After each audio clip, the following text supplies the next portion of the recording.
Ebbanga libadde lyetoolodde nga bannakibiina ki NUP n'abalonzi mu Kawempe North babanja gavumenti okulayiza omubaka waabwe omulonde Elias Nalukola kyokka nga balinga bafuuyira endiga omulere. Speaker, as the head of this institution, can you get us to know when the Honorable Nalukola will be sworn in? The Honorable Mawanda was sworn in 24 hours. Bano Speaker wa Parliament yabategeeza nga bwe yali tannafuna lukusa anti erinnya lya Nalukola yali terinnateekebwa mu gazette oba olupapula lwa gavumenti olutongole. So I'm waiting for a gazette.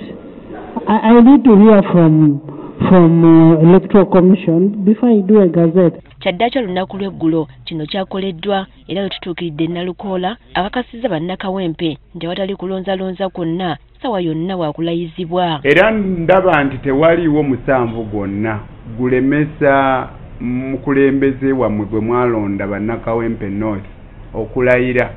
Tulinze budde bwokka. Kyokka okwawukanako n'ebyo ebyafulumizibwa akakiiko k'ebyokulonda olunaku obululu bwe bwabalwa mu gazeeti eno kumpi buli yeesimbawo obululu bwe bwayongeddwako ekireesewo ebibuuzo.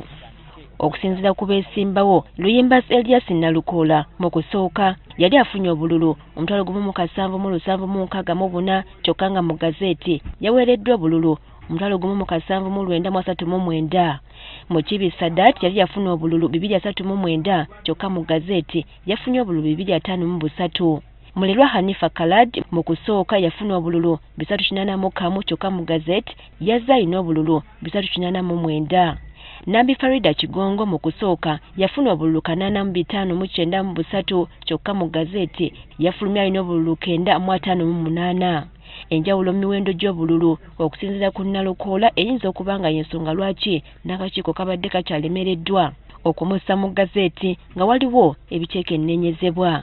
Naye ndowooza olw'embeera ya Kawempe North okulonda okw'embeera gye kwafaananamu ye yabaleetera okukandaalirira ne batuuka n'okulinda ripooti okuva ewa returning officer. Oba oliawo bwe baali beekebejja nga waaliwo ebyo ebyalina okutereezebwamu. Kyokka agamba nti newankubadde emiwendo giyinza okuba nga gikyuseemu ekizzaamu amaanyi nti ye yawangula era akyasigadde waggulu nga nabwe kityo talina bweraliikirivu bwonna. Ekikulu kiri nti eyawangula yasigala awangula nga ne bwe wabaawo ekyo ekiba kikyuseemu tekirina gwe kikosa we wayinza okuba ensonga. Waba tewali oba oliawo tusobola okugenda mu maaso naye bwe wabaawo ayagala okunnyonnyolwa akakiiko k'ebyokulonda ako kalina obuvunaanyizibwa eri abantu bonna. Ono ajuliza ebyali mu kubala obululu e Makerere nti newankubadde waaliwo embeera y'okubbira ye yasigala nga ye muwanguzi. Kyokka nga amazima gali nti munnaffe teyafunanga kyabanga kizibu okufuna obuwera 5 n'okusoba. Era bwe twawuliranga obususse mu 5 nga tujjayo DR foomu yaffe nga tukeberako. Ku nsonga y'ebiyitiŋŋana nti waliwo abagenda mu kkooti okuwakanya obuwanguzi bwe, Nalukola agamba nti bamala bya mu bulago nti ne mu kkooti ajja kubasingirayo. Era ndabira ddala nga n'oyo aba ataddeyo gye nsanga aba agenderedde kunnyiiza kwonoona ku budde. Nze nsekerera alowooza okumpawaabira kuba nze omu ku abo abanyigiriza abalumiziddwa ennyo.